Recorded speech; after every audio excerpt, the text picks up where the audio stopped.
안녕하세요. 저는 복지센터에서 일하는 평범한 중년 여성입니다.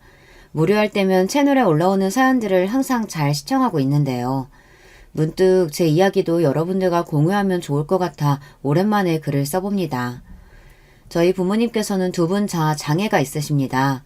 부모님께서는 두 분 다 공장에서 일하셨고 저는 어렸을 적부터 넉넉하지 않는 형편에서 힘들게 자랐어요. 저희 어머니께서는 지적장애가 있으십니다. 혼자서 일상생활이 가능할 정도의 가벼운 수준이지만 확실히 일반인들과 비교하면 판단 능력이나 지적 능력에 있어서 부족함이 있기는 해요. 외할머니께서 어머니를 출산하실 때 굉장히 난산이었다고 합니다. 그 과정에서 뇌에 문제가 생겨 어머니께서는 선천적으로 장애를 안고 태어나셨어요. 그렇지 않아도 어려운 형편에 먹고 살기 막막한데 아이까지 장애를 가지고 태어나니 외할머니께서는 버티기 어려우셨던 모양이에요. 3살배기였던 어머니를 두고 집을 나가셨다고 하더라고요. 혼자 남으신 외할아버지께서 어찌어찌 어머니를 키우시다가 도저히 혼자서 바깥일하며 장애 있는 아이를 키우기에는 무리였는지 결국 어머니를 어머니의 할머니, 그러니까 제게는 증조 할머니 되시는 분께 맡기고는 종적을 감춰버리셨다고 했어요. 그 뒤로 어머니께서는 증조 할머니 밑에서 자라셨습니다. 증조 할머니께서도 넉넉한 형편은 아니셨어요. 증조 할아버지께서 일찍이 돌아가셨고 증조 할머니께서는 나라에서 주는 보조금으로 근근히 지내시는 분이었거든요. 평범한 아이도 혼자서 키우시기 힘드셨을 텐데 장애를 가지고 있는 아이니 오죽 힘드셨겠어요. 어머니께서는 학교에 들어갈 나이가 되었는데도 글조차 제대로 읽지 못했고 본인 이름은커녕 자음 모음도 쓰지 못했습니다. 물론 장애아에 대한 기본 지식이 없으신 증조할머니 밑에서 자랐으니 제대로 된 교육을 받아볼 기회가 없었겠죠. 하지만 타고난 지능이 남들보다 낮으니 무언가를 배우고 익히는 속도도 눈에 띄게 더뎠어요. 애가 좀 컸으니 학교에는 보내야겠고 애 아빠나 애 엄마한테는 연락이 안 되니 증조할머니께서는 고민하시다가 무작정 어머니를 끌고 동사무소로 가셨다고 합니다. 그곳에서 우연히 만난 복지사의 도움으로 어머니께서는 학교에 입학하시게 되었어요. 어머니께서는 아직도 처음 만났던 담임선생님의 시선이 생생하게 기억이 나신다고 합니다. 마치 어머니를 짐승마냥 쳐다보던 그 눈빛이 너무나 상처로 남아있다고요. 냄새나는 옷에 제대로 씻지 못해 때같은 얼굴, 머리칼, 더듬거리는 말투에 글자 하나 제대로 읽지 못하는 아이가 선생 눈에는 평범하지 않게 느껴졌을 수 있겠죠. 그렇지만 아이들을 가르치는 사람이 그렇게 사적인 감정으로 학생들을 대해서야 되겠습니까? 사명감과 책임감이 있는 교사였다면 그런 어머니의 상태를 제대로 파악해서 특수반에 보낸다거나 적절한 조치를 취해줄 수 있었을 텐데 불행히도 당시 어머니께서 만났던 교사는 어머니를 책임지기보다 나몰라라 방치하기를 택했었던 것 같아요. 어머니께서는 학교에 다니기는 했지만 사실상 거의 없는 존재 취급을 받으셨다고 해요. 친구들도 모두 어머니께는 말 한마디 걸지 않았고 어려운 형편에 도시락을 싸줄 수 없었으니 어머니께서는 매일 점심을 쫄쫄 굶고 집으로 돌아가셨다고 합니다. 아무것도 모르는 증조할머니께서 그저 학교에서 아이 밥을 먹이겠거니 생각하셨다고 해요. 나중에서야 내내 점심을 굶고 다녔다는 것을 알게 되시고는 김치에 김이나 한맛 싸서 어머니 손에 쥐어 보내셨죠. 선생이나 친구들이나 모두 하나같이 어머니를 반기지 않았지만 어머니께서는 학교 생활이 꽤나 좋은 기억으로 남아있다고 하셨어요. 이전까지는 증조할머니와 함께 하루 종일 반지하방에 틀어박혀 곰팡이 스른 벽지나 지나가는 벌레들을 관찰하는 게 가장 즐거운 일이었는데 학교에 입학하고 난 후로는 매일같이 바깥을 나가고 새로운 것들을 보고 들으니 심심할 틈이 없었다면서요. 마음 터놓고 지낼 수 있는 또래 친구 한 명 없지, 기댈 수 있는 든든한 어른 하나 없지, 누구보다도 공평하고 학생들을 위해줘야 할 담임선생님은 어머니를 방치하고 증조할머니께서도 그리 바람직한 장애아 양육자는 아니었으니 도저히 밝고 건강하게 자랄 수 있는 환경이 아니었는데도 저희 어머니께서는 신기할 만큼 긍정적인 성격으로 자라셨습니다. 주변 사람들이 하나같이 너 어디 모자라냐, 왜 이렇게 멍청하냐 비난을 퍼붓고 못되게 굴어도 어머니께서는 방에 틀어박히기보다는 세상과 정면으로 부딪히기를 선택하셨어요. 중학교에 입학할 나이가 되어서는 다른 친구들과의 직접 수준 차이가 두드러지게 나타났었고 다행히도 중학교에서 처음 만난 담임교사가 어머니의 상태를 파악한 후 특수학급으로 배치를 해주었다고 했어요. 게다가 어머니께서는 그 나이 때까지 장애 등록이 안 되어 있었다고 하더라고요. 주변 어른들의 무관심과 무지가 만들어낸 결과였죠. 담임교사의 도움으로 장애 등록과 특수학급 배정을 마친 어머니께서는 조금 더 행복한 학교 생활을 하게 되었습니다. 특수학급에는 어머니와 비슷한 친구들이 많았고 특수학급 담당 교사는 다른 선생님들과 다르게 장애아의 특성에 대해 잘 이해하고 어머니께 어느 정도 관심을 기울여 주시는 분이었어요. 그분의 가르침 밑에서 어머니는 기본적인 상식과 지식 소양을 쌓았고 중학교를 졸업할 무렵에는 일반인에 비해 그리 부족한 것이 없는 수준이 되었다고 해요. 남들이 보기에 크게 구분이 되지 않을 정도로요. 물론 깊게 대화를 나눠보면 어느 정도 티가 나기는 했겠지만요. 어머니께서는 고등학교에 입학하는 대신 일하기를 선택하셨어요. 그 과정에서 장애인들의 사회 적응과 취업을 돕는 복지센터를 알게 되셨어요. 사실 어머니께서는 일하기보다 고등학교에 들어가 더 많은 것을 배우고 익히고 싶어 하셨지만 그즘 증조할머니께서 돌아가셨거든요. 어머니를 증조할머니께 버리듯 떠맡기고 사라졌던 할아버지께서는 그제서야 다시 나타나 증조할머니의 장례를 치르셨다고 해요. 그때 할아버지와 마주했던 기억이 어머니께서 처음이자 마지막으로 할아버지와 대화를 나눠보셨던 기억이라고 합니다. 할아버지께서는 어머니께 잘 자랐구나, 잘 지내라 이런 통상적인 이야기만 남기고 장례 절차가 끝난 후 다시 바람같이 사라져 버리셨다고 해요. 나중에서야 들은 얘기지만 할아버지께서는 재혼하셔서 자식들도 낳고 멀쩡한 다른 가정을 꾸리셨다고 하더라고요. 솔직히 할아버지가 원망스러운 마음이 없다고 하면 거짓말이겠죠.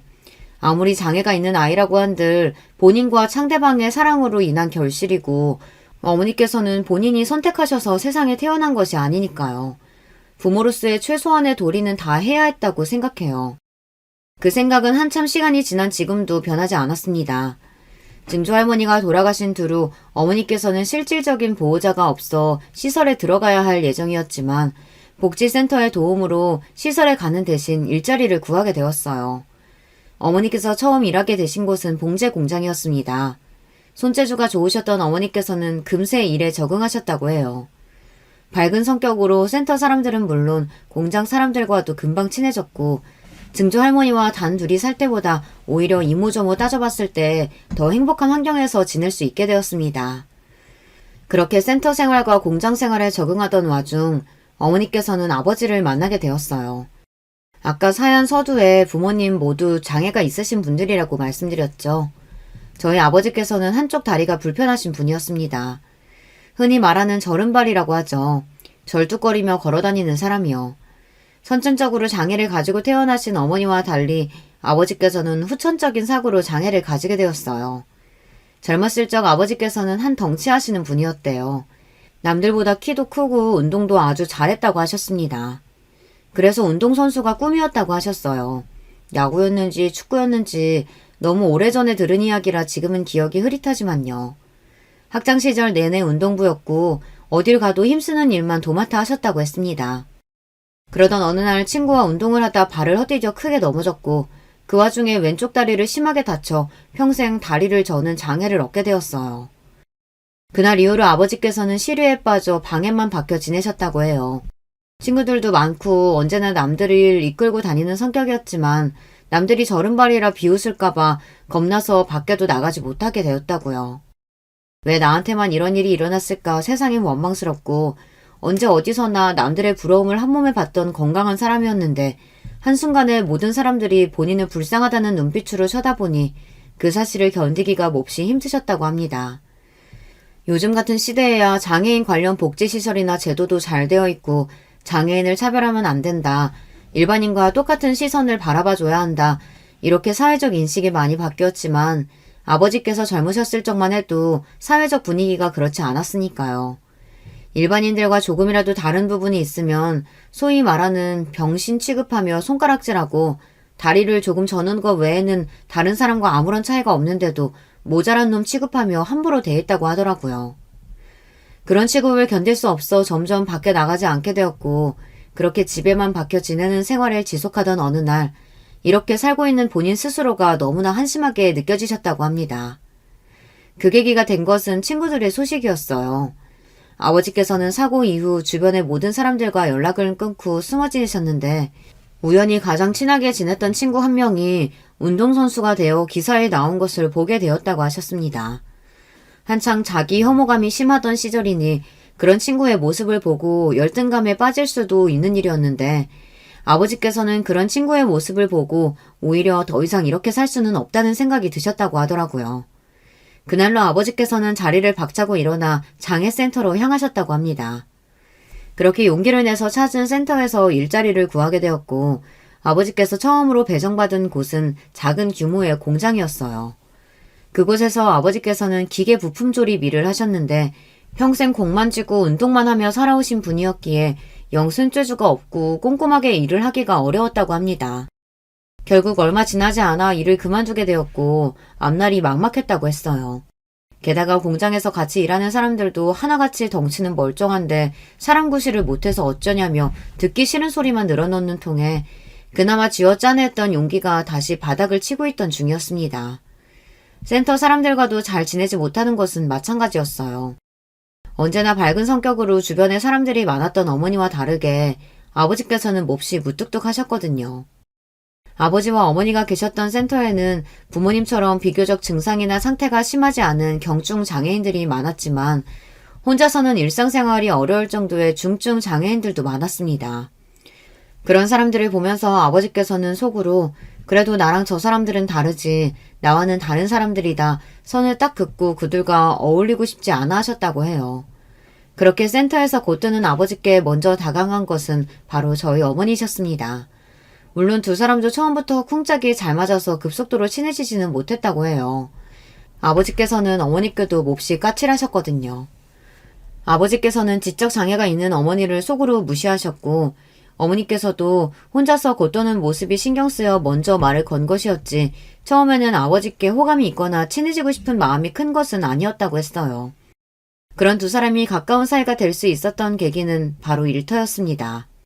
아버지께서 그만두신 기계 공장 다음으로 배정받았던 곳이 바로 어머니께서 일하시던 봉제 공장이었거든요. 봉제 공장 또한 손재주가 필요하고 섬세한 작업을 요구했기에 아버지께서는 이번에도 일을 적응하기가 몹시 힘드셨다고 해요. 그렇지만 어머니의 도움으로 비교적 빠르게 일을 습득할 수 있었고 어머니께서 중간다리 역할을 잘 해주셨기에 전에 있던 공장과는 다르게 봉제 공장 사람들과도 잘 어울릴 수 있었다고 합니다. 그즈음 아버지의 어머니께서 돌아가시게 되었고 할머니의 장례를 치르면서 아버지께서는 어머니에게 몹시 고마운 마음이 드셨다고 해요. 할머니께서는 돌아가시며 아버지께 그래도 네가 사람 구실하는 걸 보고 죽어서 다행이라며 앞으로도 기죽지 말고 어깨 쫙 펴고 살라는 유언을 남기고 가셨다고 합니다. 아버지께서는 만약 어머니의 도움이 없었다면 할머니가 돌아가실 때까지 방에 처박혀 한심한 모습만 보여드렸을지 모른다고요. 어머니 덕분에 일터와 센터 모두 적응을 잘하고 사람들과 다시 어울릴 수 있게 되었다 말씀하셨어요. 아버지께서는 어머니와 만나시며 지적 장애인에 대한 편견이 점점 사라지게 되었다고 해요. 세상 누구보다도 따뜻하고 다정한 어머니에게 점점 마음이 열렸다고 합니다. 그렇게 두 분은 결혼을 하시게 되었습니다. 물론 사랑으로 시작한 결혼이었지만 마냥 행복하지는 않았습니다. 주변에서는 모자란 것들끼리 결혼한다며 비웃는 사람들도 많았고 심지어 할아버지께서도 처음에는 본인 아들, 그러니까 아버지께서도 장애가 있으신데 어머니는 지적 장애인이라며 결혼을 반대하셨어요. 아버지께서는 그런 할아버지께 남들이 보기에는 나도 똑같이 장애를 가진 사람이다. 물론 장애의 정도 차이는 있겠지만 내가 이 사람보다 어디 하나 나은 부분이 있는 줄 아느냐. 이 사람 부족할 거 하나 없는 사람이다. 이 사람 덕분에 내 장애와 앞으로의 삶에 대해 진지하게 받아들일 수 있게 되었다. 내가 평생을 다해서 고마워해야 할 사람이다. 진심을 가득 담아 설득하셨고 결국 할아버지께서도 고집을 꺾고 두 분의 결혼을 허락하시게 되었습니다. 두 분 다 봉제 공장에서 일하셨기에 경제 사정은 넉넉하기가 힘들었어요. 게다가 불경기로 두 분이 일하던 봉제 공장이 얼마 안 가 문을 닫게 되면서 먹고 살 길이 더 막막해지게 되었습니다. 손재주가 좋았던 어머니께서는 그래도 곧 다른 직장에 취업하셨지만 아버지께서는 일할 수 있는 곳이 많지 않았어요. 센터에서도 불경기라 취업 자리를 알선해주기 어려워했고 아버지께서는 막막한 현실에 한동안 술독에 빠져 사시기도 하셨습니다. 어렸을 적 아버지의 모습을 떠올리면 항상 어머니에게 윽박지르시고 화내시고 혼자서 주방 식탁에 앉아 술을 마시는 모습이 생각나요. 아버지께서는 술에 잔뜩 취해 어머니께 막말을 쏟아내기도 하셨습니다. 어머니께서는 평소에는 일반인들과 별 다를 바 없이 보이다가도 조금만 진지하거나 어려운 이야기를 꺼내면 앞뒤 상황을 이해하기 어려워하고 기본적인 개념이나 상식이 부족한 모습을 보이셨어요. 그럴 때마다 아버지께서는 답답한 마음에 어머니의 지적장애를 다 알고 계시면서도 이런 쉬운 걸 몇 번이나 설명을 해줘야 한다며 화를 내셨습니다. 그럴 때마다 어머니께서는 울며 아버지께 사과를 하셨어요. 미안하다, 죄송하다, 내가 모자라서 미안하다. 그런 두 분의 모습을 보며 자랐으니 당연히 저는 아버지보다는 어머니 편이었습니다. 어머니께서는 지적장애가 있긴 하셨지만 제게는 전혀 부족한 어머니가 아니었어요. 어머니께서는 운동회나 소풍이 있는 날이면 꼭 장을 직접 봐오셔서 제게 김밥을 싸주시고는 했습니다. 물론 어머니의 김밥은 파는 것에 비하면 모양이나 맛이나 어느 것 하나 내세울 것 없는 수준이었지만 저는 어머니께서 낡은 플라스틱 그릇에 담아주시던 그 투박한 김밥이 참 좋았어요. 김밥을 싸시는 어머니 옆에서 내가 해보겠다며 발을 동동 구르면 어머니께서 제 손을 잡고 나물을 조물조물 묻혀주시기도 하고 김밥을 돌돌 굴려주시기도 했습니다. 대단한 것은 아니었지만 저는 그저 어머니와 무언가를 함께 한다는 것 그 자체가 좋았던 것 같아요. 어린 시절 친구들은 저희 어머니를 보고 너희 엄마 어디 모자란 것 아니냐며 짓궂게 놀리기도 했어요. 저는 그런 친구들에게 화를 버럭 내며 우리 엄마가 너희보다 훨씬 똑똑하다며 소리를 질렀죠. 덕분에 친구들과 싸워서 어머니께서 학교에 오신 적도 있었습니다. 어머니께서는 제 속도 모르고 친구들에게 사과하라며 연신 고개를 숙이시는데 너무나 속상했어요. 게다가 그 부모의 그 자식이라고 제게 막말을 했던 친구들 부모들도 저희 어머니 겉모습만 보고 무시하기 일쑤였거든요. 그렇다고 제가 마냥 착한 딸인 것만은 또 아니었습니다. 조금 더 나이가 차고 사춘기가 되었을 무렵에는 저도 어머니 속을 많이 썩였어요. 어려운 가정 형편에 장애가 있으신 부모님, 내 마음 하나 제대로 이해해주지 못하는 주변 어른들. 그 나이대에는 세상 모든 것이 다 밉고 원망스럽기 마련이잖아요. 어머니께 못된 말도 참 많이 했고 그러다 아버지께 뺨을 맞기도 했습니다. 제 말에 상처를 받고 방에서 혼자 우시던 어머니 모습이 아직도 기억나요. 지금 와서는 그 당시 행동들을 깊게 후회하고 있고 그렇게 생각하지도 않습니다. 아까도 말했듯이 저희 어머니 아버지께서는 제게 절대 부족한 부모님이 아니었으니까요. 성인이 되고 철이 조금 든 후에는 저희 가족은 몹시 행복했어요. 경제적으로는 넉넉하지 않았으나 항상 서로를 위하고 배려해주는 가족이었죠. 아버지께서도 새로운 직장을 구하신 이후로는 술을 단칼에 끊으시고 일절 입에도 대시지 않았습니다. 저는 성인이 된 후 작은 회사에 들어갔고 첫 월급으로 부모님과 함께 소고기를 먹으러 갔습니다. 어머니께서는 이렇게 비싼 식당에 와도 되는 거냐며 호들갑을 떠셨고 아버지께서는 별 말씀 안 하셨지만 몹시 좋아하셨던 기억이 나요.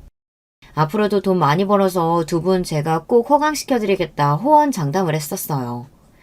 그러나 그게 저희의 처음이자 마지막 가족 외식이 되었습니다. 그날도 평소와 다름없는 하루였어요.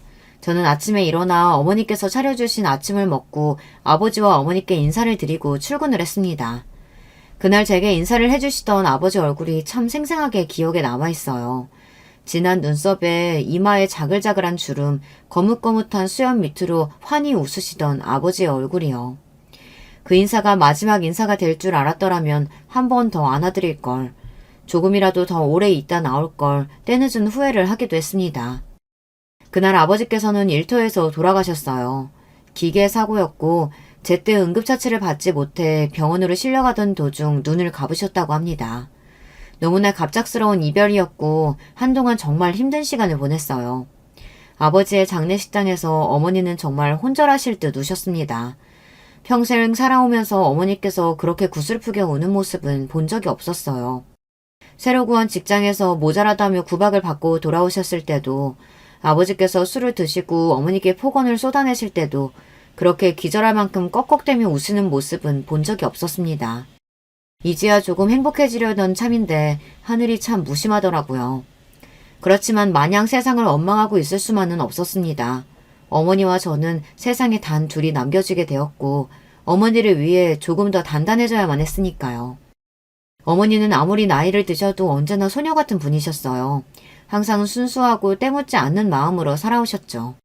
나보다 주변 사람들을 먼저 챙기는 천사표였습니다. 그런 어머니 곁에도 어머니처럼 좋은 사람들만 있으면 참 좋으련만 세상이 어디 그렇게 녹록한가요? 부족한 부분이 있는 사람 아픈 곳을 쑤셔 어떻게든 등골을 빼먹으려는 못된 놈들이 꼭 존재하기 마련이잖아요. 어머니께도 그런 사기꾼 몇몇이 다가왔고 어머니는 의심 없이 그놈들에게 마음을 열었다 사기를 당하게 되었습니다. 그 과정에서 어머니와 함께 살고 있던 집과 통장에 모아두었던 2천만 원 가량을 모두 잃어버릴 뻔했습니다. 남들에게는 큰돈이 아닐 수도 있지만 저와 어머니께는 평생을 바쳐 모아온 전 재산이었어요. 그 과정에서 저와 어머니를 도와준 것이 바로 남편이었어요. 당시에는 정말 하늘에서 보내준 천사라도 되나 싶은 마음이었지만 지금 와서는 어디서부터 날 속여왔던 건가 의심스러운 마음이 크네요. 어찌되었든 한순간 내 모든 재산을 빼앗기고 거리에 나앉게 생겼던 저와 어머니를 남편이 사방팔방으로 뛰어다니며 변호사도 구해주고 여러 기관에 연락도 해주며 물심양면으로 도와주었고 결국 그 사기꾼 놈을 잡아 돈을 다시 돌려받게 되었습니다. 남편은 저희 부모님이 만나셨던 센터처럼 장애인을 위한 각종 복지나 도움을 주는 기관에서 일하는 사람이었어요. 그래서 처음에 더욱더 별 의심 없이 마음을 열었던 것 같습니다. 남편은 복지센터에서 일하는 사람이었던 만큼 장애인에 대한 편견도 없고 참 다정한 사람이었어요. 그런 남편은 아버지께서 돌아가신 뒤로 쉴 틈 없이 달려왔던 저에게 기댈 곳을 마련해 주었어요. 저는 자연스레 남편과 가까운 사이가 되었습니다. 한 가지 걸리는 것이 있었다면 남편이 이혼남이라는 사실이었어요. 그것도 2번이나 이혼한 경력이 있었습니다. 그나마 다행이었던 것은 남들과의 사이에서 자식이 없다는 사실이었지만 자식이 없다 하더라도 한 번도 아니고 2번이나 이혼을 했다면 어딘가 문제가 있는 사람인가 싶어지길 마련이잖아요. 그렇지만 사정을 들어보니 그럴 만한 사연이 다 있었습니다. 우선 첫 번째 부인과는 어렸을 적부터 옆집에서 자란 누나 동생 사이라고 했어요.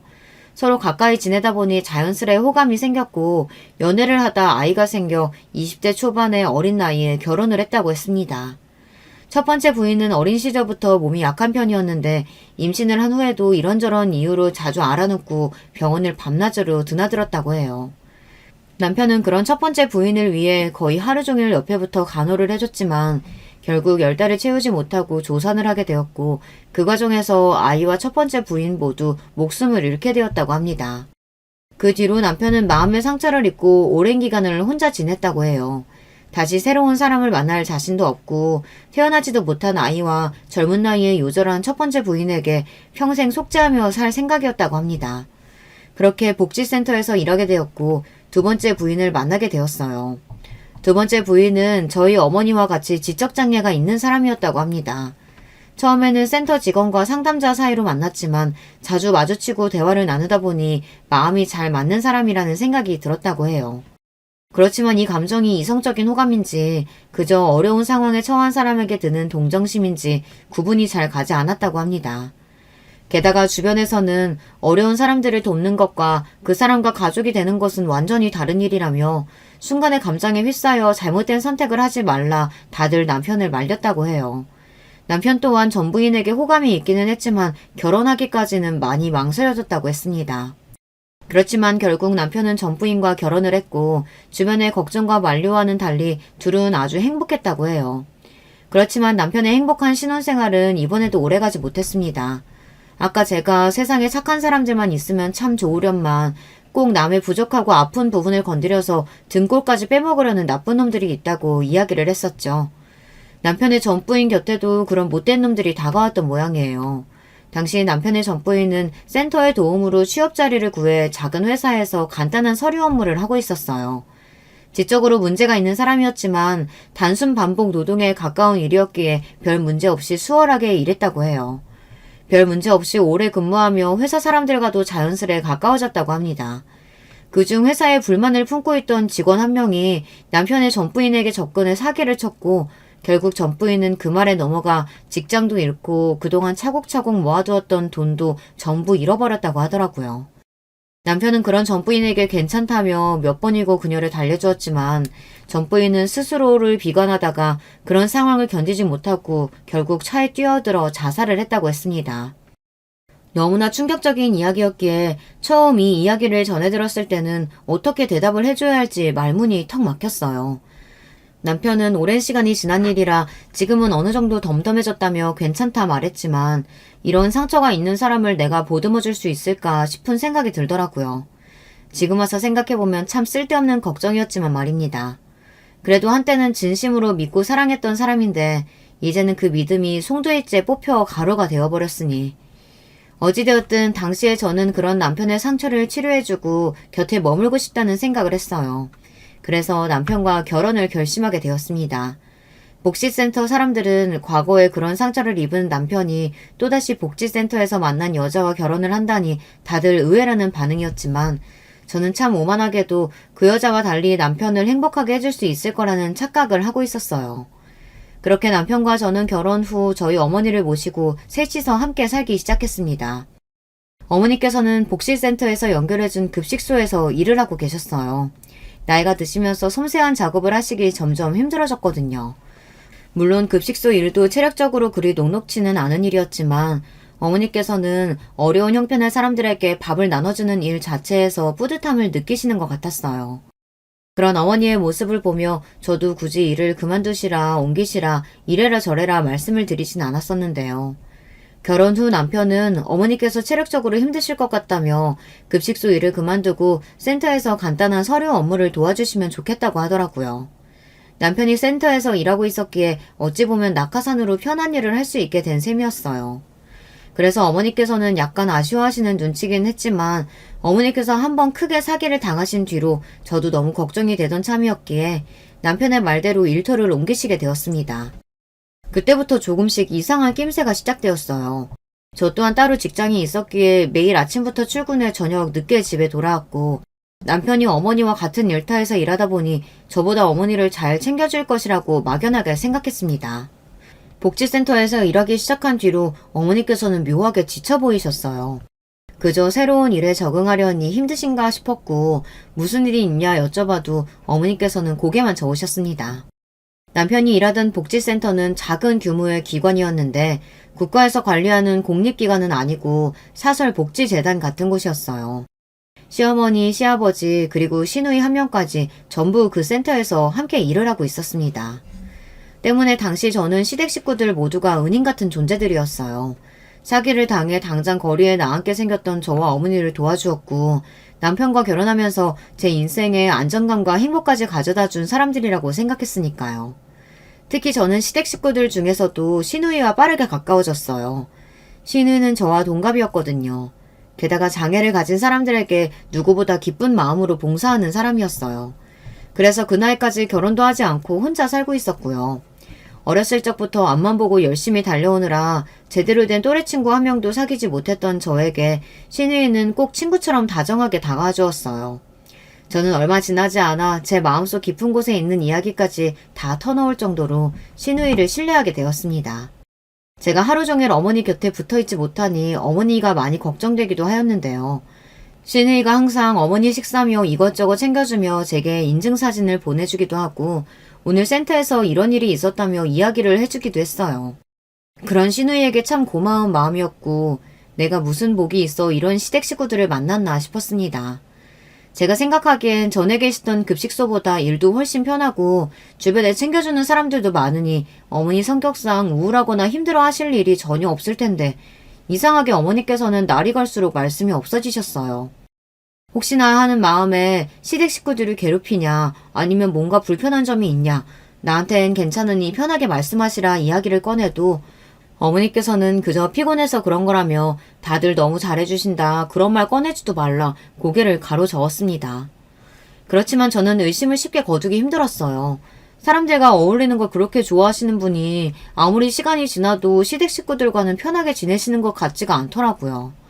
제 앞에서는 분명 시누이가 어머니를 알뜰살뜰 챙겨주는 것 같고 남편도 자나깨나 센터 사람들과 어머니 그리고 제 걱정을 해주고 그런데도 어머니께서는 결혼한 지 한참이 지났는데도 남편에게 여전히 존댓말을 사용하고 묘하게 시댁 식구들을 어려워하는 눈치였습니다.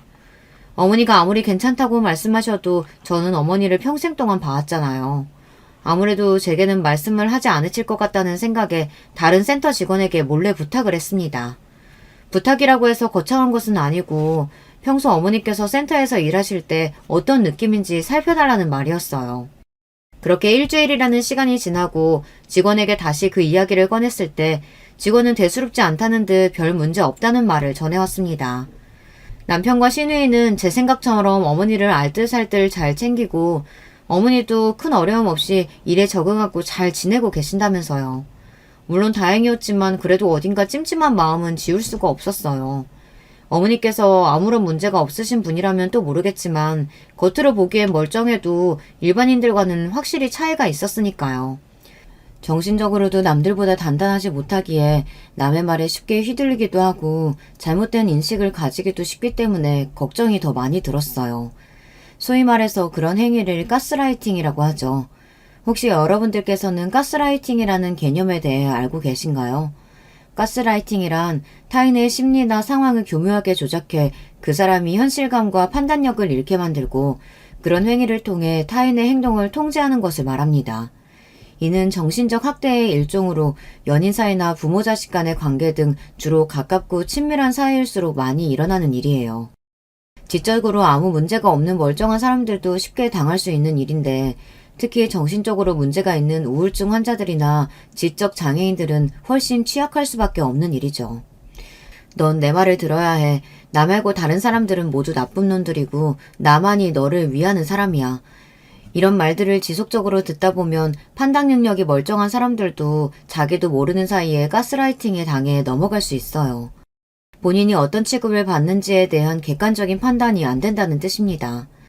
저는 혹시 시댁 식구들이 남들이 보는 앞에서만 어머니께 친한 척 굴고 뒤로는 이런 식으로 어머니께 나쁜 생각을 심어주고 있는 게 아닌가 그런 생각이 들었어요. 그래서 제가 어머니께 혹시 무슨 일이 있냐, 시댁 식구들이 괴롭히냐 여쭤봐도 쉽게 말씀을 꺼내시지 못하나 싶었습니다. 솔직히 말하면 그런 생각을 하면서도 시댁 식구들에게 미안한 마음이 컸어요. 그 당시 어머니뿐만 아니라 저 또한 시누이 남편을 비롯한 시댁 식구들에게 정서적, 경제적으로 큰 의지를 하고 있었거든요. 나와 어머니에게 이런 큰 은혜를 베풀어준 사람들에게 이런 생각을 가진다는 것 자체가 아주 나쁜 짓처럼 느껴졌거든요. 저 또한 그들에게 저도 모르는 사이에 가스라이팅을 당하고 있었던 것이죠. 그렇게 의심만 품고 제대로 확인은 해보지 못한 채 시간이 흘러갔어요. 저는 그 사이에 직장일로 바빴고 점점 시댁 식구들과 그런 생활에 익숙해져 부끄럽게도 어머니를 잘 돌보지 못했습니다. 제가 무신경했던 동안 어머니께서 그 사람들 사이에서 어떤 취급을 받으며 어떤 고생을 하셨을지 지금 생각해도 가슴이 미어지는 기분이에요. 지금도 제가 가장 후회하는 것은 어머니께서 그런 상황에서 제게 간신히 내밀었던 SOS 신호를 가볍게 여기고 넘어갔다는 사실입니다. 그날도 평소와 마찬가지로 직장에서 전쟁 같은 하루를 보내고 밤 늦게가 돼서야 집에 돌아왔는데요. 웬일로 남편은 없고 어머니 혼자 집에 계시더라고요. 어머니께 저녁은 드셨냐 가볍게 안부를 묻고 남편은 왜 집에 없냐 여쭤보니 오늘은 센터에 일이 많아 늦게 올 거라고 답하셨어요. 그러냐고 대수롭지 않게 대꾸하고는 피곤해서 먼저 씻고 자겠다 방에 들어가려는데 어머니께서 앞으로도 계속 남편하고 셋이서 함께 사냐고 물어오셨습니다. 갑작스러운 질문에 왜 그러시냐 싶긴 했지만 아마 그럴 것 같다. 혹시 나가서 살고 싶으시냐 되물었어요. 어머니께서는 당황하신 눈치로 그런 거 전혀 아니라며 남편에게는 본인이 이런 말 했었다는 사실을 말하지 말아달라 부탁하셨습니다. 조금 이상하게 느껴졌지만 그날은 너무나 피곤했기도 했고 한시라도 빨리 씻고 잠에 들고 싶은 생각뿐이었기에 알겠다 답하고 그대로 방 안으로 들어가 버렸어요. 지금 와서 떠올리면 어머니께서 그 질문을 꺼내시기까지 얼마나 많은 고민을 하셨을지, 제 무관심한 태도가 어머니께 얼마나 상처가 되었을지 너무나 죄송한 마음뿐입니다. 그렇게 얼마간의 시간이 흐르고 사건은 터졌어요. 어머니께서 센터에서 일하시던 와중 갑자기 쓰러져 혼수 상태가 되신 겁니다. 직장에서 일하던 와중 그 소식을 듣고 너무나 놀라 자리를 박차고 일어나 병원으로 달려갔습니다. 병원에는 이미 시댁 식구들이 모두 와 있었고 저는 엉엉 울며 이게 도대체 어떻게 된 일이냐, 어머니께서 왜 갑자기 쓰러지신 거냐 남편에게 물었습니다. 그러나 당연히 저처럼 어머니를 걱정하고 있을 줄 알았던 시댁 식구들은 모두 덤덤한 표정이었어요. 미친 사람처럼 오열하는 제게 유난 떨지 말라며 다른 환자들에게 방해되니 조용히 하라고 혀를 차더라고요. 전혀 예상하지 못했던 반응에 놀라서 울음도 멈출 지경이었습니다. 어머니께서 혼자서 계단 내려가시다 굴러 떨어지셨어. 머리를 부딪혀서 일어나기 힘드실 거라고 하더라. 뭐? 계단에서 굴러 떨어졌다고? 어머니께서 혼자 그렇게 되시는 동안 당신은 어디서 뭘 하고 있었는데? 내가 무슨 어머니 시종이라도 되는 줄 알아? 하루 종일 붙어서 어머니 감시하고 있게? 안 그래도 일 처리 제대로 못하는 거 그 뒤치다꺼리 하느라 내가 얼마나 바쁜데. 당신 방금 뭐라고 그랬어? 아무리 그렇다고 해도 어머니께서 쓰러지셨는데 어떻게 그렇게 아무렇지도 않을 수가 있어? 요란 떨지 마. 사람은 누구나 때 되면 다 죽는 법이야. 당신도 나도 언제 어떻게 죽을지 모르는 법이라고. 이렇게 되는 게 당신 어머니 운명이었나 보지. 남편뿐만 아니라 시누이도 시부모님께서도 모두 냉랭한 반응이었어요. 다들 약속이나 한 듯이 병실을 우르르 빠져나갔어요. 의사는 아마 다시 눈을 뜨시기 힘들 거라며 제게 마음의 준비를 해야 한다는 말을 전했습니다. 한평생 제대로 호강도 시켜드리지 못하고 이렇게 한순간에 어머니마저 잃어야 한다는 생각에 정말 기절할 정도로 울었던 것 같아요. 그동안 믿고 의지했던 시댁 식구들에 대한 배신감과 어머니를 제대로 돌보지 못했던 저 스스로에 대한 죄책감, 혐오감, 여러 감정들이 몰려와 그날은 그렇게 하루 종일 어머니의 침대 앞에서 미친 사람처럼 울기만 했던 것 같습니다. 그렇게 다음날 지친 몸을 이끌고 집으로 돌아왔는데 이상하게 짐이 썰렁했어요. 알고 보니 시댁 식구들 모두 다 같이 해외여행을 떠난 것이더라고요. 기가 차다 못해 현실을 믿기지 않았습니다. 어떻게 이런 일이 내게 벌어질 수가 있지? 내가 그동안 봐왔던 시댁 식구들의 모습은 전부 거짓말이었던 걸까? 너무나 혼란스러웠고 제대로 된 판단이 되질 않았어요. 그렇게 한참을 텅 빈 거실에 앉아 혼자 생각해본 결과 분명 뭔가가 있다는 생각이 들었습니다. 아무리 시댁 식구들이 지금껏 제게 보여준 모습이 전부 꾸며낸 모습이었다 하더라도 사람이 쓰러져 사경을 헤매는 상황에 갑자기 단체로 해외여행을 떠난다니 상식적으로 너무나 이해가 가지 않는 행동이잖아요. 그렇게 생각을 하고 나니 그동안의 의문점들이 퍼즐을 맞추듯 딱딱 들어맞기 시작했습니다. 앞서 그래 적지는 않았지만 결혼 생활을 하며 미심쩍게 여겼던 점이 어머니의 태도 말고도 여러 개 있었거든요. 일단은 그렇게 사랑하고 상처로 남았다던 전 부인의 이야기를 할 때 전혀 슬퍼 보이지 않았다는 점. 아무리 시간이 지났다 하더라도 그런 충격적인 일을 겪었다면 분명 트라우마가 되었을 텐데 아무렇지도 않게 죽었다는 이야기를 제게 전했었고 무엇보다도 결혼 후 저나 어머니 앞으로 보험을 많이 들어놨다는 사실이었어요. 남편은 그러면서 어머니께서 정신적으로 조금 불편하신 분이니 앞으로 전처럼 사기를 당하거나 큰일이 언제 일어날지 모르는 법이다. 보험비가 조금 아깝더라도 많은 보험을 들어놓는 것이 좋겠다고 말했고 본인이 알아서 적당한 것들로 들어놓을 테니 걱정하지 말라는 이야기를 했었거든요. 어련히 알아서 했겠거니 싶어 별 생각 없이 넘어갔던 일이었는데 병원에서 시댁 식구들의 태도는 마치 이렇게 될 것이라는 것을 다 알고 있었다는 듯한 얼굴들이었습니다. 저는 그렇게 급하게 센터로 달려나가 남편의 전 부인이라는 사람에 대해 알아보기 시작했어요. 분명 센터에 등록된 사람이었고 일까지 했다고 했으니 기록이 남아있으리라 생각했어요. 제 예상대로 전 부인에 대한 자료가 남아있었습니다. 그런데 남편은 제게 전 부인이 차에 뛰어들어 자살을 했다고 말했지만 자료 내용은 그렇지 않았어요. 서류에는 교통사고가 아니고 낙상사고를 당해 사망했다고 적혀있더라고요. 그때 싸한 느낌이 들었고 그 길로 바로 경찰서를 찾아갔습니다. 처음에는 영 심드렁하게 제 이야기를 듣던 경찰관도 제가 서류들과 이런저런 증거들을 내미니 심각한 표정이 되어 저를 다른 검찰에게 연계해 주더라고요. 그렇게 시댁 식구들이 해외여행을 신나게 즐기고 돌아오는 일주일 동안 수사가 1차 처리로 진행되었고 정말 놀라운 결과가 드러났습니다. 머릿속에 퍼즐이 맞춰졌을 때부터 어느 정도 예상은 하고 있었던 일이었지만 시댁 식구들은 정말로 파렴치한 보험 사기단이었어요. 전 부인은 물론 가장 처음 만났던 전 부인까지 모두 부인들 앞으로 보험을 잔뜩 들어놓고 남들 눈을 속여 악독한 짓거리를 저지른 뒤 보험금을 타먹었던 것이었어요. 겉으로 봤을 때는 누구보다도 어려운 상황에 처한 장애인들을 위하는 마음 따뜻한 사람들이고 국가에서 운영하는 기관이 아니고 사기업에 가까운 복지재단이다 보니 감사가 느슨해 벌어졌던 일이었습니다.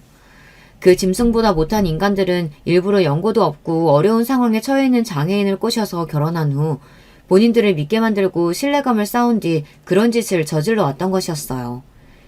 결혼을 하지 않은 줄 알았던 신우이도 알고 보니 이미 한 번 이혼한 경력이 있었고 그 상대 또한 센터에서 만났던 장애인 남자였어요. 어떻게 사람의 탈을 쓰고 그런 미친 짓거리들을 저지를 수 있는지 지금 이 글을 쓰는 순간에도 분노로 온몸이 부들부들 떨립니다. 어머니께서 시댁 식구들을 어려워하셨던 것도 제 앞에서만 어머니께 잘하는 척했지 제 예상대로 뒤에서는 어머니께 반말이며 폭언을 일삼았고 그러면서 이런 사실을 제게 알리면 지금 살고 있는 집이며 재산이며 전부 빼앗아갈 거다. 당신들 다시 길거리에 나앉아야 된다. 그리고 앞으로 평생 일 못하게 만들어줄 거다. 협박을 했다고 하더라고요. 어머니께서는 정상적인 판단을 하지 못하는 상태였고 그렇게 뒤에서 온갖 구박을 들으며 버텨오셨던 겁니다. 제게 해를 끼칠까 봐서요. 그 사실을 알고 나서 정말 억장이 다 무너지는 기분이었습니다. 안정되고 행복한 삶을 원했던 제 욕심 때문에 어머니께서 그런 상황에 처하지다 못해 남들 손에 돌아가실 뻔했다니. 만약 어머니께서 눈을 뜨지 못하시고 그대로 병원에서 돌아가셨다면 저는 남은 인생 동안 저를 절대 용서하지 못했을 거예요. 시댁 식구들은 공항에서 대기하고 있던 경찰들에게 체포되었고 그대로 재판에 넘겨지게 되었습니다. 어머니께서는 얼마 지나지 않아 기적처럼 눈을 뜨셨고 지금은 사고 전처럼 멀쩡해지셔서 정상적인 생활을 하고 계세요. 그 짐승반도 못한 인간들은 모두 다 실형을 선고받고 깜빵에 들어갔습니다. 형사처벌과는 별개로 보험회사에 건 민사소송으로 엄청난 금액의 배상금을 물어주게 된 것은 당연한 일이겠죠. 그 과정에서 저희에게도 보상금이 나왔고 저희는 남편이라고 부르기도 싫은 그 남자와 셋이 지내던 집을 처분하고 새로운 집을 구해 이사를 나왔습니다. 그 일 이후로 어떻게 알았는지 다른 복지센터에서 연락이 와 저희를 돕고 싶다고 말했어요. 어머니와 저 모두 새로운 보금자리를 틀어 지내고 있어요. 솔직히 처음에는 이 센터도 다른 센터들과 비슷하게 비리로 가득 차 있는 거 아닌가 싶었지만 지푸라기라도 잡는 심정으로 온 것이었는데 여기서 일하시는 분들은 모두 진심으로 이타적이고 저와 어머니를 배려해 주셔서 언제나 감사한 마음으로 지내고 있습니다. 세상에 나쁜 놈들이 있으면 좋은 사람들도 있는 법이더라고요. 어머니께서는 그 사건 이후로 한동안 타인과 가까워지는 것을 두려워하셨어요. 언제나 사람들과 어울리는 것을 좋아하고 사교성이 좋으셨던 분이 저 때문에 그런 상처를 얻게 되신 것 같아 너무나 죄송한 마음이었습니다. 그러나 지금은 신체적으로나 사회적으로나 별 문제 없이 잘 지내고 계세요.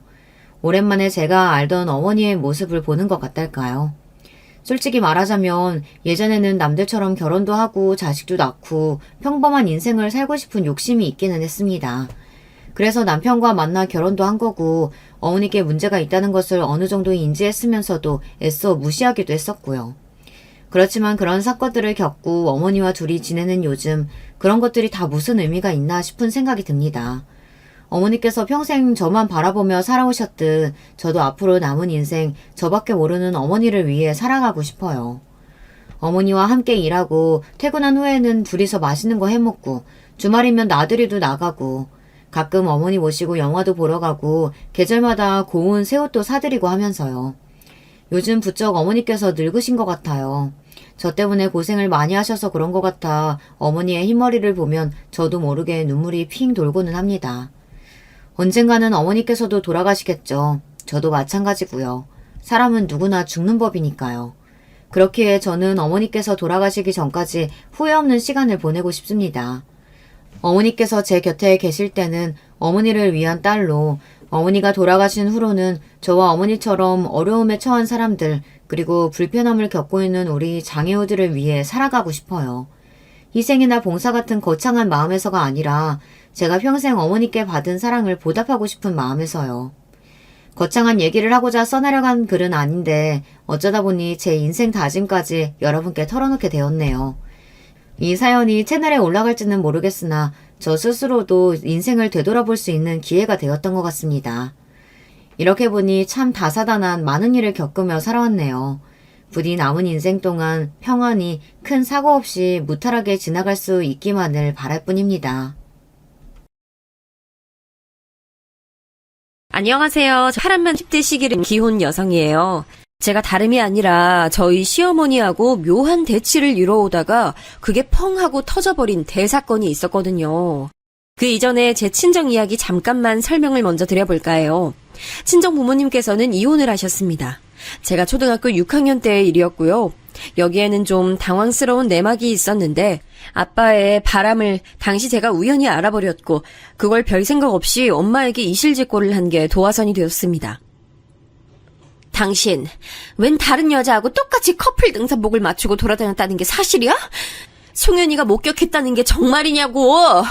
아니 어쩐지 그 별 가짠치도 않은 등산이라는 취미에 왜 자꾸 돈이 들어가나 싶어서 내가 그간 이상하다고 생각을 했지. 역시 세상에 괜한 건 없는 법이었구나. 송현이 엄마, 일단 진정하고 내 말 좀 들어봐. 내가 잠깐 정신이 돌아서 다른 여자하고 등산을 같이 다닌 건 사실이긴 한데 결코 깊은 감정은 아니었고 바람이나 같이 쐬는 수준이었어. 뭐? 바람이나 같이 쐬? 그게 아니라 바람이나 같이 피우는 사이였겠지? 생각해보니까 당신 갑자기 등산 타령을 하기 시작한 게 작년 초가을이었고 그때부터 돈도 꾸준히 밖으로 쓰기 시작했지? 그렇다면 바람이 난 게 거의 1년이 다 됐단 소리야? 이제 보니까 당신 몇 달 전부터 갑자기 향수를 구입해서 뿌리지를 않나. 수상했네. 내가 당신한테 놀아놨다는 게 너무 비참해. 당장 이혼해. 엄마는 평소에 온화한 성격이셨지만 화를 낼 상황이 되면 정말 불같으신 분이었어요. 한번 눈이 돌면 그 아무도 말릴 수 없는 성미를 지니신 분이었기에 아무리 홧김에 이혼을 뱉으셨다고 한들 그걸 설득할 수 있는 사람이 아무도 없었던 거예요. 우연히 길에서 아빠의 바람 현장을 목격하고 그걸 엄마에게 발설했던 게 전부였던 저는 난데없이 그게 이혼으로 이어진 것에 큰 충격을 받았습니다. 원래 저는 엄마와 살았어요. 이혼 원인 제공자는 아빠였으니 당연하다면 당연한 거였는데요. 딱 2년 후에 아빠에게 가서 살게 됐습니다. 엄마가 아무런 짐을 지지 않은 상태에서 자유롭게 살아보길 원하셨거든요. 저는 난데없이 버림받은 셈이 됐죠. 아빠는 담담하게 저를 받아주셨습니다. 바람이 났던 여자분하고는 다시 만나지 않으셨고 재혼 생각도 안 하셨죠. 이러실 거면 애초에 바람은 왜 피우셨던 걸까 궁금했네요. 딸이 보고 싶지도 않으신지 그 이후로 연락도 잘 안 주시고 혼자 태평하게 잘 사시는 친정엄마의 의중도 신기했고요. 도대체 결혼은 뭘까 하는 생각을 많이 하며 살았어요. 저는 평범하고 소박하고 다만 화목이 넘치는 결혼 생활을 원하는 사람이 됐습니다. 그걸 온전히 누리려면 외적으로나 내적으로나 단단히 준비가 되어 있어야 한다고 믿기도 했어요. 그렇기 때문에 사실 남편하고 그때 결혼할 생각이 없었습니다. 왜냐하면 아직 시기가 이르다고 생각했기 때문이죠. 저는 최소 30살 정도는 되고 나서야 결혼할 작정이었어요. 하지만 세상 만사가 제 뜻대로 흘러가지 않더군요. 제가 설마 혼전 임신으로 결혼하는 주인공이 될 줄이야 꿈에도 몰랐습니다. 그래서 28 늦가을에 서둘러 결혼하게 됐습니다. 참고로 남편은 저보다 4살 연상이에요. 저보다 훨씬 결혼 정년기라고 할 수 있었죠. 그런데도 금쪽 같은 아들을 장가 보내기가 시어머니께서는 무척 아쉽고 싫으신 모양이었어요. 여자가 됐으면 몸을 늘 조신하게 간수를 해야지. 발랑 까져서는 이미 뱃속에 아이가 들어섰다니. 아유, 세상이 말세다 말세야. 부끄러운 줄 알고 뱃속 아이에게도 속으로 이 결혼식처럼 굳은 행사에 참석시켜서 미안해라고 사과하면서 결혼식장 들어가. 알았어? 오빠가 나이도 있고 직장에서도 꽤 안정적이고 결혼하고도 남을 때라서 전 어머님이 이렇게 회의적인 반응을 보이실 줄은 몰랐네요. 혼자 속단해서 그렇게 생각을 하고 있었다니 어이가 쏙 빠지네. 발랑 까진 며느리 반기는 시어머니가 세상에 어디 있다고. 아이 뭘 잘했다고 그렇게 눈 땡그랗게 뜨고 있는지. 아유. 저는 막연히 남편이 나이가 어느 정도 있는 만큼 결혼을 한다고 하면 시어머니께서 반겨주실 거라고만 여겼어요. 하지만 결혼 직전에 저에게 악담 같은 잔소리를 하시니 제가 얼마나 당황스러웠는지 몰라요.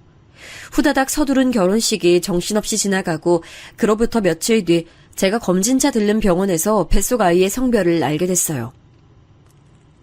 어머님, 아직 오빠가 퇴근 전이라서 오빠가 어머님께 소식을 전해주진 않았죠. 제가 낮에 병원 다녀왔는데 아무래도 공주님이 탄생할 것 같아요. 분홍색이 잘 어울리는 아이일 거라고 병원에서 힌트를 주더라고요. 뭐? 공주? 너 그러면 딸을 가졌다는 거야? 아유, 이걸 어째? 너마저 딸이야? 아우, 지긋지긋해. 딸이면 싫으신 건가요? 이런 말씀 드리기 조금 민망하긴 한데 요즘 세상에 아들, 딸 성차별하면서 출산하는 경우는 거의 없다고 저는 그렇게 생각해요. 딸 가진 게 너 하나뿐이면 내가 이런 말도 안 하겠지. 너 눈치를 넣었다 팔아먹은 거야? 네 시누이가 줄줄이 딸 낳은 걸 네가 몰라서 이러는 거야? 그렇다면 눈치가 대단하다고 내가 칭찬을 해줄게. 그제서야 머릿속에 생각 하나가 피어오르더라고요. 남편에겐 위로 누나만 둘이 있습니다. 큰 신우는 결혼을 일찍 한 편이었고 아이가 그때 벌써 셋이었어요. 그런데 셋 다 딸이었죠. 작은 시누이는 저희 부부보다 딱 반년 먼저 결혼해서 이때 아직 아이 소식이 없었고요. 그래서 시어머니께서는 손녀만 연속으로 셋을 보신 상태였고 손자가 없으셨던 거예요. 시어머니께서 적잖이 실망하신 듯 한숨을 푹푹 내쉬시는 걸 보니 제가 너무 민망하고 멋쩍어서 차마 서운하다고 말씀도 못 드리겠더라고요. 괜히 죄인이라도 된 기분이 들어서 애써 들러보았던 시댁에서 슬쩍 빠져나왔습니다. 참고로 시아버지께서는 늘 좁은 방에서 내도록 텔레비전만 보시고 그렇지 않으면 고향 친구분들하고 만나서 외출을 하시느라 시어머니와 딱히 대화도 안 하시는 분이었어요. 각방을 쓰시니 식사 때가 아니면 얼굴을 마주하실 일도 없나 보더라고요. 무뚝뚝하고 보수적이셨죠. 이날도 댁에 계시는지 아닌지 도통 알 길이 없어서 제가 시어머니하고만 대화를 잠깐 하다가 나왔었네요. 아무튼 제가 시어머니로부터 딸이라서 실망이라는 반응을 받아든 이후로 기분이 썩 좋지 못했는데요. 그런 와중에 며칠 뒤 시어머니께서 저에게 악담을 하시는 게 아니겠어요? 내가 아무리 생각해도 네 몸가짐에 대해서 불쾌하지 않을 수가 없어. 어쩜 조신머리가 하나도 없어서 결혼 전부터 덜컥 애부터 가지고 난리야? 그 바람에 정신 하나도 없이 우리 아들 결혼시킨 것만 생각하면 내가 화병 걸려도 이상하지가 않아. 제가 괜히 죄송해지네요. 오빠하고 저도 갑자기 이렇게 임신될 거라고는 생각도 못했던 터라 진짜 정신이 하나도 없이 결혼식 준비했던 게 두고두고 아쉽긴 해요. 어쨌든 찾아와준 생명에게 고마워하면서 좋은 부모 되도록 노력할게요. 너만 노력하면 돼. 너만. 반랑 까진 년이면 보통의 노력을 내서는 아이에게 좋은 엄마가 될 수 없어. 피똥 싸도록 앞으로 노력하면서 몸가짐 단정하게 해. 네? 발랑 까진 년이라뇨? 그럼 오빠는 아랫돌이 가벼운 놈인가요? 뭐가 어쩌고 저쩌? 어쩜 그런 천박한 말을 써. 남의 집 아들을 그렇게 표현하더니 너 정말 너무하는구나. 남의 집 아들이라뇨. 제 남편인데요. 아이는 혼자 만든 게 아닌데 저만 발랑 까진 년 되면 너무 이상하잖아요. 그렇지 않나요, 어머님? 공평하게 저희 두 사람 다 발랑 까지고 아랫돌이 가벼운 부부로 할게요. 이런 세상에. 어머머머, 만만치 않은 것이 우리 집안에 들어왔구나. 야, 둘이 결혼할 낌새가 안 보이길래 가볍게 여기고서는 두 사람 관계를 봤었는데 어머, 이럴 줄 알았으면 내가 진작에 단속에 들어갈 것을. 앞으로가 큰일이야, 큰일.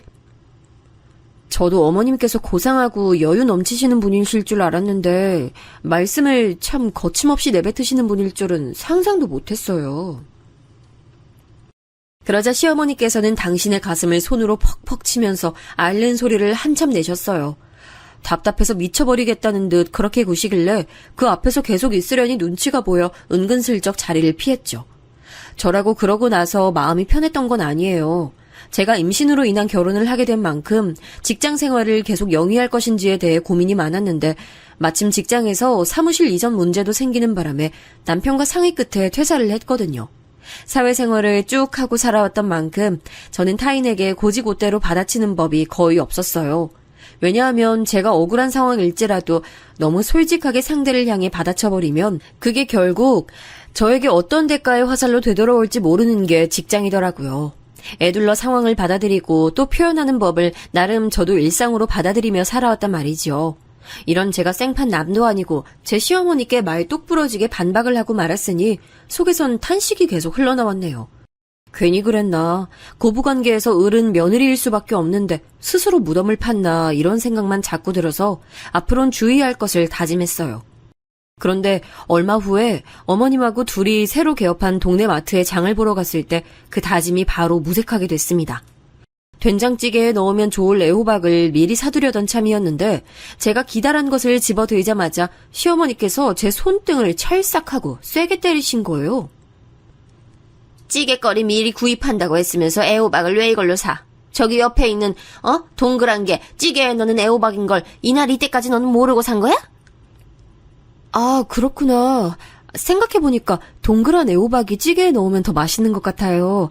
아유, 제가 미처 구분을 못하고 그냥 살 뻔했네요. 근데 어머님, 이렇게 긴 호박도 그냥 찌개에 넣으면 되긴 하지 않아요? 어디 식당에서 보니까 그렇게 하던데요. 그런 데는 저렴하게 단가를 맞춰야 하니까 그런 거라고 대충 생각을 하면 되지. 너는 안 해도 될 말을 왜 하고 난리야. 아우 참. 어미 없이 자라서 이런 방면에 영 부족할 게 뻔하니까 내가 걱정이 안 될 수가 없네. 뭐라고요?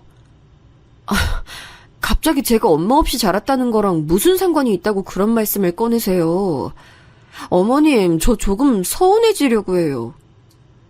온전치 못한 부모 아래서 자란 것들은 꼭 이런저런 하자가 하나씩은 있기 마련이니까 내가 걱정을 안 할 수가 없어서 한마디 한 것뿐이야. 충분히 할 만한 얘기를 했건만 넌 뭐 단박에 기분 상했단 티를 그렇게 팍팍 내고 그러냐. 아유 피곤해. 시어머니께서는 제가 손잡이를 쥐고 있었던 쇼핑카트의 바퀴 부분을 발로 퍽퍽 2번 연달아 치시더니 휙 돌아서셨어요. 다음 코너로 빨리 가서 나머지 장을 보자는 신호셨는데요. 저는 제가 끌고 있었던 카트를 시어머니가 발로 그렇게 걷어찬 게 너무 기분이 나쁘더라고요. 매너 없는 행동이라는 생각이 들었고요. 그래서 착잡한 심정으로 시어머니 뒤를 따라가서 나머지 장을 보고 있는데 계산대로 다가가면서 시어머니께서는 저를 보시더니 깊은 한숨을 푹 내쉬셨습니다. 너는 어른 앞에서 표정 관리 좀 제대로 할 수 없니? 아니 누가 보면 초상집에서 갓 상 치르고 나온 줄 알겠어. 나한테 시비 걸겠다는 거야 뭐야? 시비라뇨. 전 그럴 의도 전혀 없었는데 어머님이 먼저 과한 언사를 하셨잖아요. 카트도 발로 세게 치셨고요. 과한 언사 같은 소리 하고 있네. 너 임신했다고 유세 떨어? 왜 이렇게 매사에 예민해? 너 우리 아들 앞에서도 맨날 이러고 자빠졌어? 내가 너를 발로 찬 것도 아닌데 카트 이것 좀 걷어찼기로써니 그걸 문제 삼는 거라는 거 자체가 황당하네. 시어머니께서 앙칼진 목소리로 저에게 일가를 날리셨고 주변 사람들이 이쪽을 힐끔힐끔 다 쳐다봤어요. 심지어 계산하시던 계산원분들도 손길을 잠깐 멈추시고 시어머니와 제 쪽을 보시더라고요. 창피함에 얼굴에 열이 확 오르는 느낌이어서 시어머니께 뭐라고 반박을 하려다가 그냥 다물었습니다. 제가 입 다물고 가만히 있으니까 시어머니께서는 옳다 싶으셨는지 이런 지적을 남기셨어요.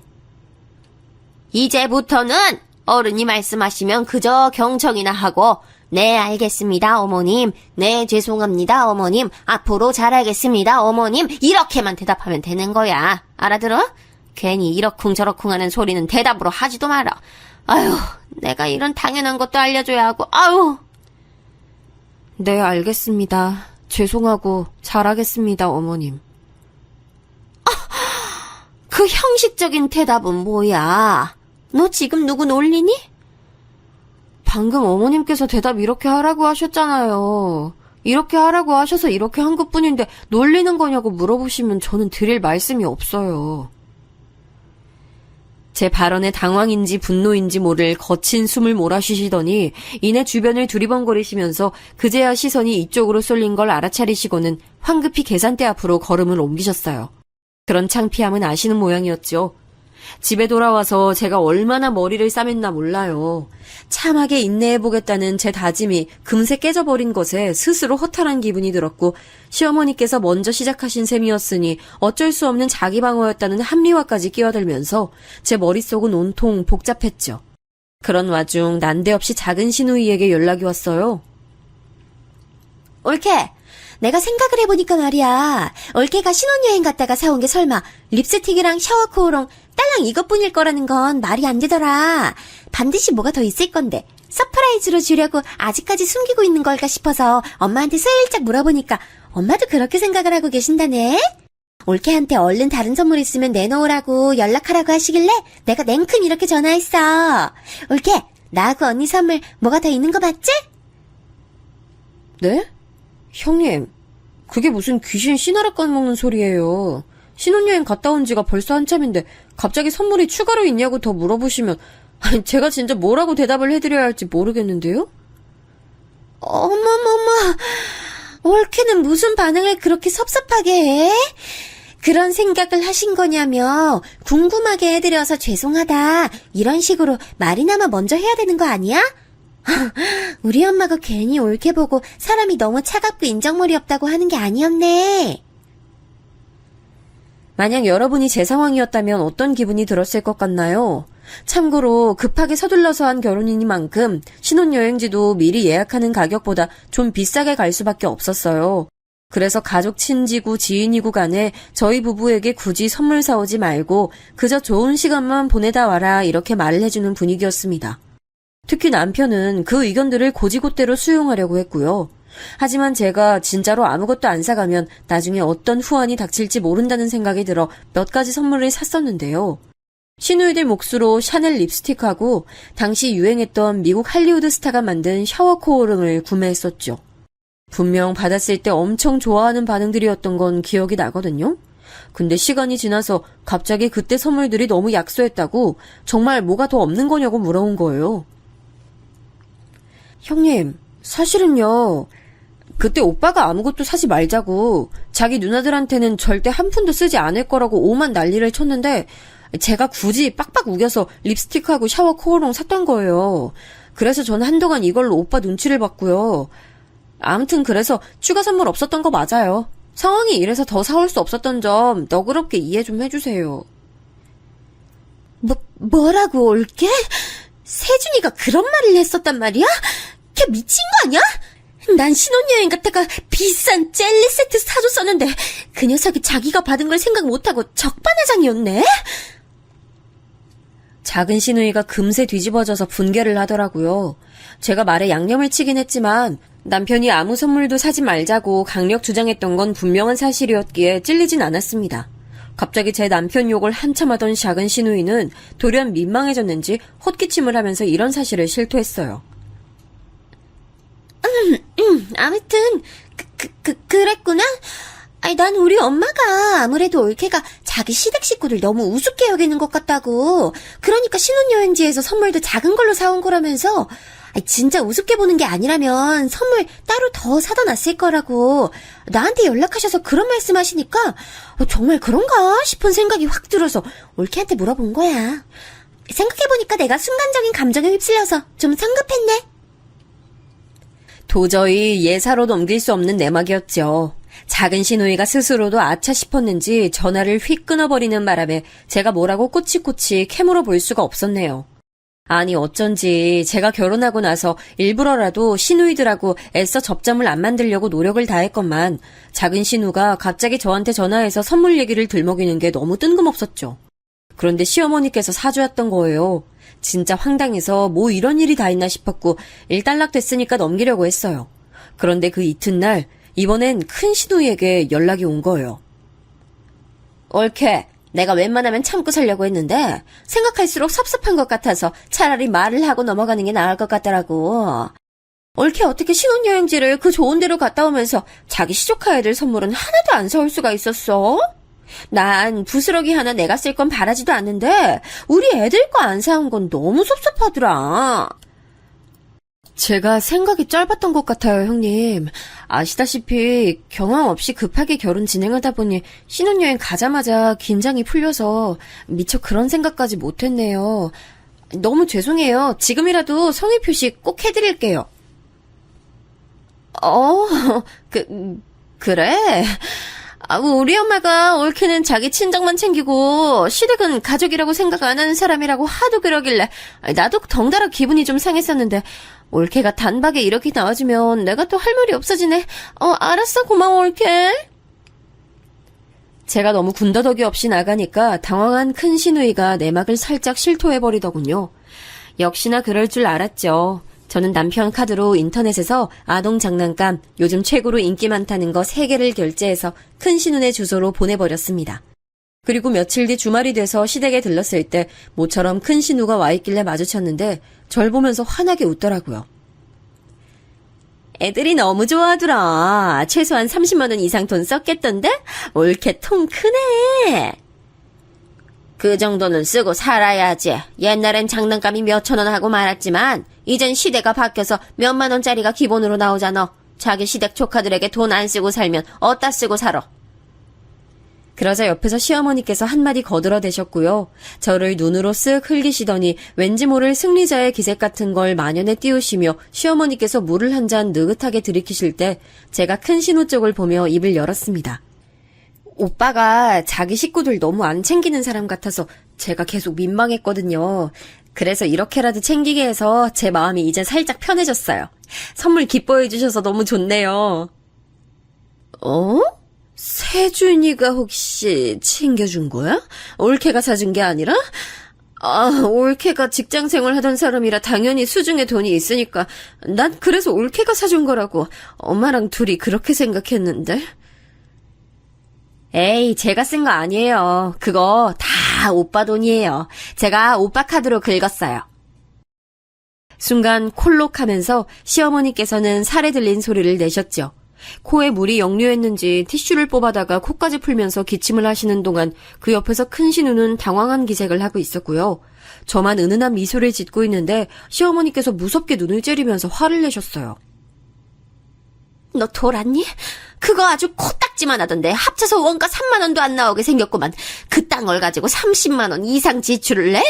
우리 아들이 피와 땀을 흘려서 번 돈을 고작 그런 식으로 낭비했다는 거야?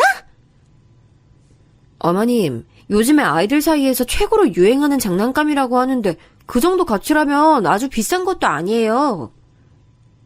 너 진짜 입 안 다물어? 우리 아들 돈을 그딴 거에 쓰다니 분해 죽겠네. 그리고 세연이 너도 넌 딸만 줄줄이 낳아서 네 시댁에서도 불편하게 지내면서 대체 뭐가 잘났다고 딸들 선물을 네 하나뿐인 남동생한테 뜯어내? 분해서 길길이 날뛰던 시어머니는 눈이 돌아갔는지 갑자기 큰 시누를 공격했어요. 가만히 있다가 봉변을 당한 큰 시누이가 단박에 얼굴이 시뻘겋게 달아올랐죠. 엄마, 내가 내 시댁이랑 어색하게 지내는 걸 왜 지금 들먹이셔? 그리고 그놈의 아들 사랑 짜증나서 죽을 것 같아요. 내가 이날 이때까지 엄마를 가장 많이 챙겼는데도 엄마 맨날 결국은 세준이 타령이야. 그리고 엄마는 어린 손녀들보다도 다 큰 아들 하나를 더 위하시잖아. 그러더니 큰 신우가 한참 옥신각신하면서 시어머니와 말다툼을 벌였어요. 저는 뱃속 아기가 소란에 불편해할까봐 멀찍이 베란다로 나가 있었네요. 이윽고 큰 신우가 씩씩거리며 짐을 챙겨서는 시댁을 빠져나갔고 시어머니께서는 손으로 당신의 가슴을 치며 말씀하셨어요. 너 앞으로 우리 아들 돈 함부로 쓰지 마. 네가 전에 돈을 벌어놓으면 뭘 하니. 지금은 땡전 한 푼도 안 벌고 우리 아들한테 기생하고 있잖아. 그런 주제에 염치가 있어야지. 어머님, 저 돈 함부로 안 써요. 근검절약 정신이 기본적으로 박혀 있어서 과자도 똑같은 거 사면 300원 아끼려고 다이소 가서 먹거리 코너 가서 사요. 넌 왜 이렇게 사족이기니? 혓바닥이 왜 그렇게 길어? 전생에 뱀이었어? 너 그렇게 말했으니 우리 아들 돈 허투루 안 쓰겠지? 내가 두고 볼게. 네, 저는 기껏해야 돈 꽤나 주고 사 먹는 거라곤 과일밖에 없어요. 원래도 과일 잘 안 먹는데 임신하고 나서 입에 당겨서 그나마 찾는 거예요. 뭐? 올해 과일이 얼마나 비쌀 거라고 뉴스에서 떠드는데 과일도 가격 잘 보고 사 먹어라. 손자도 아니고 손녀인데 많이 먹여서 뚱뚱하게 태어나게 해봤자 좋을 거 뭐 있어. 어머님, 남하든 여하든 잘 먹고 잘 커야 하는 건 똑같죠. 아유, 내가 너 혓바닥 길다고 했지.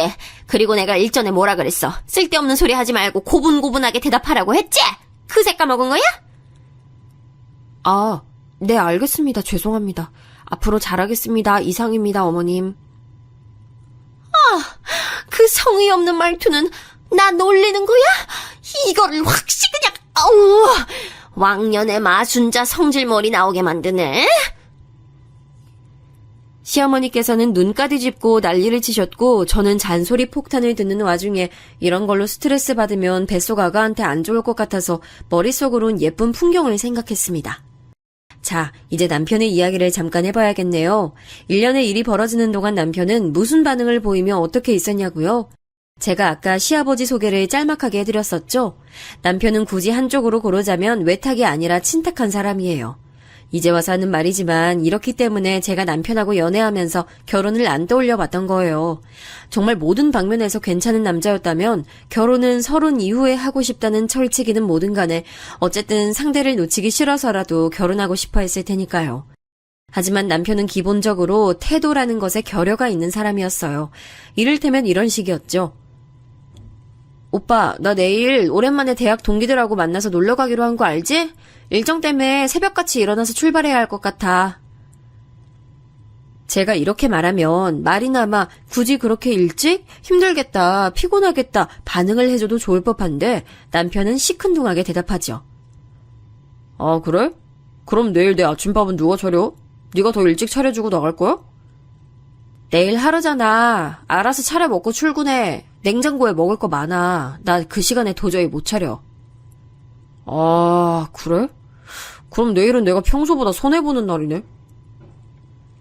딱 이런 식으로 계산하고 말했어요. 정 떨어지게 만드는 스타일이라고 해야 할까요?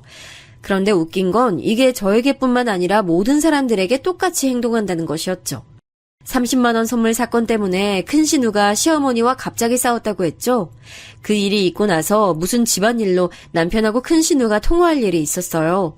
그런데 큰 신우가 일전에 그런 일도 있고 해서 좀 울컥했나 봐요. 너는 편애만 받고 자란 녀석이 뭐 그렇게 불평불만이 많아? 네가 이득 보고 자란 게 많으면 그만큼 희생을 할 줄도 알아야지. 넌 사람이 어떻게 받을 생각만 내도록 할 수가 있어?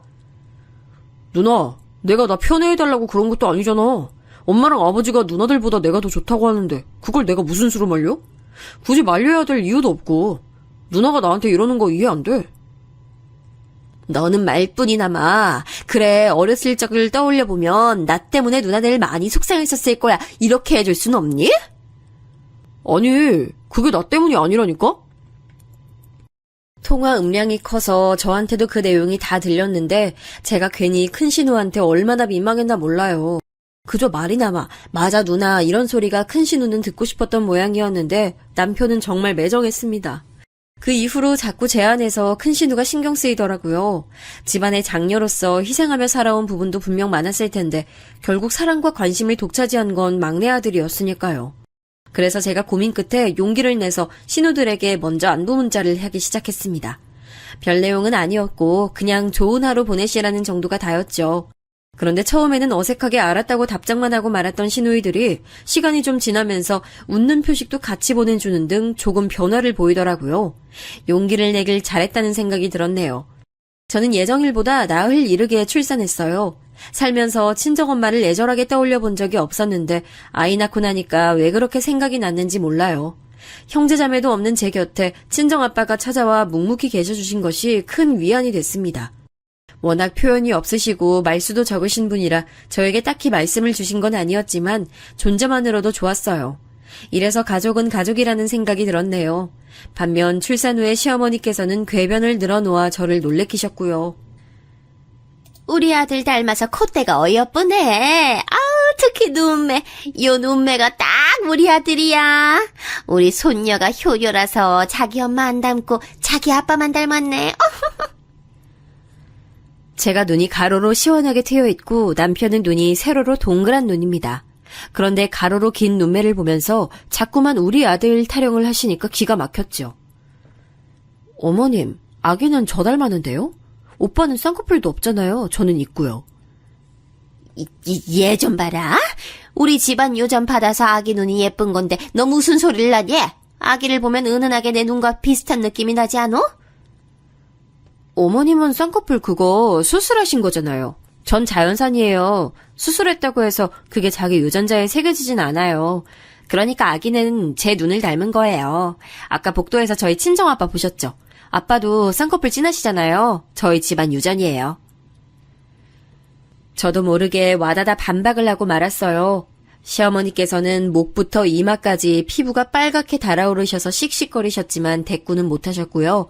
너무 심했나 싶어서 제가 아차 싶었지만 사실 저도 참고 참다가 말을 꺼낸 거였습니다. 출산한 저를 향해서 수고했다라는 말씀 한마디 안 해주시는 시어머니 때문에 저도 은근히 기분이 상해 있었기 때문이죠. 그런데 제가 와다다 반박했던 것 때문에 시어머니께서 많이 타격을 입으셨나 봐요. 그 이후로 저에게 날이 선 분위기를 드러내시는 것 같았는데 아니나 다를까 몸 추스르고 제가 일상으로 돌아온 지 얼마 안 됐을 때부터 저를 엄청 갈궈대셨습니다. 하루에 기본 5-6번은 아기 사진이며 동영상이며 알아서 네가 보내야 하는 거 아니야? 난 그렇다고 쳐. 집안 방구석에 들어앉아있는 네 시아비는 산송장 취급이야? 뭐라도 네가 알아서 보내야 도리에 맞는 거지. 아버님께서 한 번도 그런 요구를 안 하셔서 생각을 못했어요. 네, 죄송합니다. 앞으로 잊지 않고 보낼게요. 제가 아기 돌보면서 집안일까지 놓치지 않으려다 보니 정신이 좀 없었네요. 그런 사족은 또 왜 다는 거야? 하여간 너는 학습이라는 게 안 돼. 정신이 없었다고 알아달라면 하소연하는 거야 뭐야. 너 앞으로 꼬박꼬박 잘 보내놔. 내가 두고 보마. 진짜 귀찮아서 그렇게 하기 싫었는데 이걸 안 하겠다면서 댈 핑계가 도저히 없어서 그냥 수긍하고 말았네요. 남편은 그때 회사 일이 무척 바빠져서 3주간 거의 매일 야근을 했는데 저 진짜 혼자 아기 보느라 시부모님께 때마다 정성스런 사진과 영상 보내느라 힘들어 죽는 줄 알았어요. 피골이 상접했던 제가 유일하게 반가워했던 연락은 친정아빠였죠.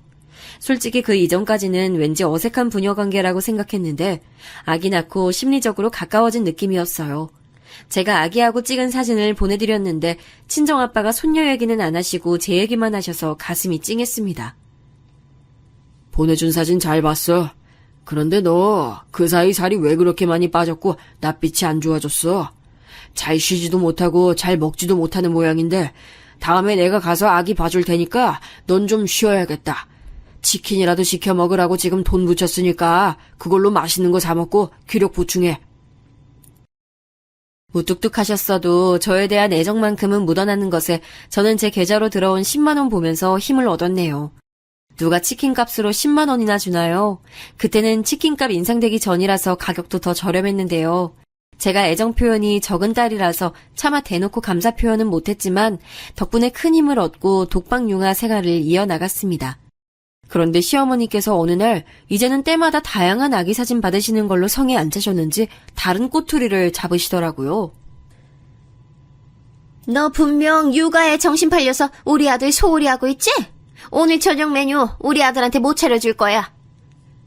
나물이 냉장고에 많아서 비빔밥 해먹으려고 하는데요. 참기름이랑 양념장 맛있는 것도 마침 있고요. 하루 종일 힘들게 일하고 온 사람한테 고기 한 점 없이 비빔밥? 개풀 뜯어먹는 소리하고 자빠졌네. 얼른 나가서 고기 한 근 끊어와. 겉으로 알겠어요, 죄송해요, 잘할게요 라고 하면서 일단 마무리부터 했죠. 그러고 나서 그냥 저녁상으로 비빔밥 차렸어요. 남편이 잘 먹던데요? 고기 따위는 찾지도 않았고요. 그런데 시어머니께서 남편에게 따로 연락을 하신 모양이었어요. 이건 생각 못했는데 치밀하신 분이었습니다. 네가 나를 기만해? 너 어제 우리 아들한테 풀만 먹였다며. 이제 너를 도저히 못 믿겠다. 앞으로 차리는 끼니마다 사진 찍어서 나한테 보내. 너무 싫었는데 그냥 뒤집어 엎을 거 아니면 우선은 꼭 아는 신용이라도 하는 게 나을 것 같아서 그렇게. 그런데 제가 차리는 걸 보시면서 시어머니께서는 썽에 안 차셨나 봐요. 며칠 뒤 시어머니께서 직접 만든 반찬을 가져다 주시겠다고 하시는 걸 거절할 도리가 없었네요. 그런데 설마 그 당일에 바로 오실 줄은 몰랐어요. 손녀 아기를 보고 싶어 하신 저희 친정아빠가 방문하신 참이었거든요. 그런데 때마침 저희 딸아이가 그때 곤히 자고 있었어요. 해올 수 없으니까 저희 친정아빠가 옆에서 가만히 지켜보셨고요. 그런 와중에 시어머니께서 오신 거였는데 당황해서 맞이하고 보니까 반찬뿐만 아니라 웬 국 얼린 것도 가져오셨더라고요. 내가 진작 사골국을 크게 한 솥 끓여서 올려놨었지. 이거 바로 냉동실에 넣어놓을 테니까 때마다 해동하면 돼. 감사해요, 어머님. 그런데 오빠가 국은 별로 안 좋아하던데요? 내가 그런 건 네가 말 안 해줘도 당연히 알아. 어디서 나를 가르치려 들어. 몸부신용으로 먹으라고 주면 우리 아들은 군말 없이 먹는 편이니까 그렇게 하면 돼. 파 쫑쫑 썰어서 같이 주는 거 잊지 말고. 집에 대파는 있니? 네, 사다 놓은 거 있어요. 그럼 사골국 내놓을 때마다 제가 대파도 안 잊어버리고 꼭 같이 준비할게요. 내가 널 어떻게 믿니? 대파 당장 가져와서 지금 바로 썰어놔. 갑자기 너무 피곤하더라고요. 그래서 저도 모르게 대파를 부엌 다용도실에 집어오면서 한숨을 크게 내셨어요. 그게 심기를 건드렸나 봐요. 순식간에 제게서 대파를 빼앗아 드신 시어머니는 그걸로 제 머리를 후리셨어요. 보자 하니까 이게 아주 그냥 걸핏하면 자기 기분 상한 티 팍팍 내고 와. 넌 네 부모가 너를 그렇게 가르치든? 이따위로 굴라고 하든? 아이고 이를 어째. 이혼 가정이라서 온전치 않은 부모였기에 제대로 배운 것도 없었겠구나. 어머님, 정말 너무하시는 거 아니에요? 왜 이런 걸로 사람을 치세요? 그래도 이게 눈 똑바로 뜨고 지랄해대네. 이딴 불량품은 우리 집안 핏줄을 키울 생각하니 눈앞이 깜깜하다. 시어머니의 악담에 제가 드디어 눈이 휙 돌아가려던 찰나였어요. 순간 친정아빠가 돌연 등장하시더니 그대로 시어머니의 뺨을 짝 하고 치셨습니다. 대파가 부엌 바닥에 떨어졌고 저는 손으로 입을 틀어막은 채 얼어버렸죠. 집에 아빠가 계시다는 걸 제가 잠시 망각하고 있었다는 게 믿기지 않아서 놀라웠고 아빠가 생전 처음 보는 분노한 표정을 하고 계셔서 또한 놀라웠습니다. 맞은 뺨을 부여잡으신 시어머니께서는 아빠의 얼굴을 확인하시곤 경악하셨죠. 상상도 못하셨을 거예요. 설마 지금 집에 아빠가 계실 거라고는. 부모의 과오가 어찌 자식의 결함이 돼야 합니까? 아이, 듣자니 황당한 꼬투리를 잡으시던데 그러는 사부인께서는 바깥사돈하고 의사소통조차 제대로 안 하시는 거 아닙니까? 스스로도 자식들에게 모범되는 부모가 아니면서 뭐 그리 떳떳하세요? 친정아빠가 일가를 터뜨리자 시어머니께서는 당혹스러운 눈빛으로 입술을 꽉 깨물으셨어요. 그러더니 저를 슬쩍 째려보시더라고요. 그걸 보고 아빠는 코웃음 치셨고요. 우리 딸 그렇게 입 가벼운 사람처럼 보실 필요 없습니다. 딸뿐만 아니라 사위도 그렇게 말했으니까요. 마음 같아선 당장에 이혼시키고 싶은데 이혼한 부모의 운명을 물려주는 것 같아서 즉각 이혼하라는 말만은 지금 참고 있는 겁니다. 그러나 이대로 넘어가고 싶지도 않습니다. 우선 바로 건서방부터 오라고 해야겠군요. 예? 안 돼요. 우리 아들 지금 일하고 있을 시간이에요. 일에 지장 가면 안 된다고요. 이런 걸로 일 방해했다고 두고두고 절로 원망할 텐데 절대 안 돼요. 이보시오 사부인. 자식에게 원망 드는 거 하나 무서우시면서 왜 며느리에겐 이토록 막대하십니까? 부끄러운 줄 아십시오. 그러자 시어머니는 고개를 떨구더니 갑자기 그대로 빠른 걸음을 내서 현관문 쪽으로 가더라고요.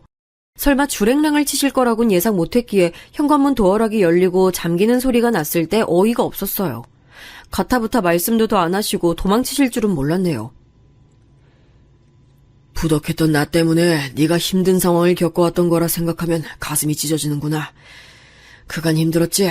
내가 미안하다. 그렇게 말씀 안 하셔도 돼요, 아빠. 저 별로 힘든 일도 없었어요. 늘 묵묵하기만 하셨던 아빠가 애절하게 말씀하시는 것에 머쓱해진 제가 아무렇지 않은 척 대답을 했지만 불가항력적으로 눈시울이 뜨거워지더라고요. 그 자리에서 친정아빠하고 진솔한 대화를 많이 나눴어요. 그간 저희 부녀가 너무 의식적으로 대화를 피해왔다는 생각이 들더라고요. 아빠와 이야기를 나누는 시간이 너무 편안하고 좋아서 왠지 모를 감동이 들었습니다. 저는 그날 이후로 주 3일 아르바이트를 나갔어요. 적은 돈이라도 제가 버니까 그게 좋았고 사회생활을 한다는 것에서 에너지도 얻을 수 있었어요. 또래 아기 엄마들이 대다수인 취미 모임에도 일주일에 1회 나가게 됐고요. 이때마다 아기는 친정 아빠에게 맡겼습니다. 손녀를 엄청 예뻐하셔서 제가 맡길 때마다 한박 웃음을 지으셨죠. 친정아빠에게 이런 면모가 있을 줄은 이때 처음 알았네요. 이렇게 된 계기가 시어머니의 만행이었기에 남편은 저에게 불만이 있어도 말로 하지 못했습니다. 대신 자기 모친에겐 실컷 하더군요. 이게 다 엄마 때문이야. 난 집에 일찍 퇴근하는 날이면 바로 집밥부터 먹고 휴식 취하는 게 낙인 사람인데 엄마 때문에 내 와이프가 변심해서 아르바이트 나가고 모임 나가고 이렇게 됐어. 아니, 나 혼자 불 꺼진 집에 퇴근하는 요일이 있다는 게 얼마나 짜증나는 줄 알아? 그런데 이젠 장인어른 눈치도 보여서 와이프한테 그런 거 나가지 말라고 말도 못하고 엄마가 버려놓은 행각이 있으니까 난 입이 있어도 말 못하는 입장이고. 하여간 이거 다 엄마 때문이야. 베란다에 나가서 통화하는 걸 제가 엿들었는데 언뜻 들어도 어이가 없더라고요. 다 큰 아들이 대뜸 무조건 엄마 때문이라는 타령이나 해대다니 제 남편이지만 솔직히 한심한 구석이 있다고 생각했어요. 시어머니께서 억장이 무너지실 법도 했죠. 너무 속상하셨는지 어느새 아예 드러누우셨어요. 편찮으시다는 이야기를 듣고도 안 가볼 순 없어서 주말에 갔었는데 자리에 누우신 채로 이렇게 중얼거리더라고요. 그 망할 게 우리 아들 기를 누르고 조종하고 있어. 며느리 잘못 들여서 내가 억울한 일 투성이라고. 일말에 시어머니에 대한 동정심이 증발하는 순간이었습니다. 그때 주말이랍시고 시댁에 함께 방문했던 시누이들이 생각지도 못한 반응을 보였어요. 엄마, 적당히 좀 하세요. 세준이 녀석 타고나길 아빠 닮아서 정없고 자기 자신만 위하는 성격이라고요. 걔가 엄마를 위해주기나 할 것 같아요? 아들 원망 받고서 그 원망을 며느리에게 돌리는 건 아니죠? 언니 말이 맞아요. 은혜 모르는 아들에게 집착하는 것도 이제 그만두시고 올케에게 이겨드시려고 용 쓰시는 것도 이제 그만두세요. 아이 태어났으니까 두 사람은 앞으로 부모 역할 잘하면서 성장해 나가는 것만으로도 바쁠 거예요. 그러자 시어머니께서는 믿을 수 없다는 듯 경악하셨어요. 물론 저 역시 시누이들이 그렇게 나올 줄은 몰랐기에 놀랐던 참이었고요. 시어머니께서 제 쪽을 응시하면서 이렇게 웅얼거리시더라고요. 아들을 빼앗아간 것도 모자라서 이젠 내 딸들까지 포섭하다니. 게다가 사돈께서 엄청 단호하고 무서운 면을 가지신 것 같고. 아유, 그래, 내 패배다. 완벽한 내 패배야. 인정하마, 그간 내가 미안했다. 의욕을 다 잃어버리신 듯 힘없이 고개를 가로저으시는 시어머니를 보며 저는 그저 멋쩍게 돌아섰습니다. 시누이들이 저를 옹호했던 것에는 남편도 놀란 듯 보였어요. 자기는 평생 누나들이랑 친하게 지내본 적이 없었으니까요. 그 후로 왠지 모르게 제 눈치를 살살 보기 시작하더군요. 저는 그 변화를 느낄 수 있었습니다. 친정아빠는 손녀 커가는 걸 보시는 재미에 맛을 들이셨고 부녀 사이가 점차 가까워졌어요. 제가 아빠하고 돈독하게 지낼수록 남편이 저에게 잘 대해주게 된 것 같은데 이건 제 착각이 아니라 사실이겠죠? 그제서야 결혼 생활하는 맛이 나더라고요. 점점 더 현재와 미래에 대한 확신을 갖고 살게 됐어요. 시간이 지날수록 시누이들하고 가까워졌는데 시어머니와는 뭔가 대면대면한 상태입니다. 그리고 어머니께서는 무척 심심하고 외로우신 상태이시기도 하죠. 제가 얼마 전 둘째를 임신했는데 이걸 계기로 시어머니와 서로 화해하는 길로 들어서야 할지 아니면 이대로 시어머니께서 심심하고 외로운 생활을 더 하시게 될지 살짝 고민 중이에요. 여러분은 어떻게 생각하시나요?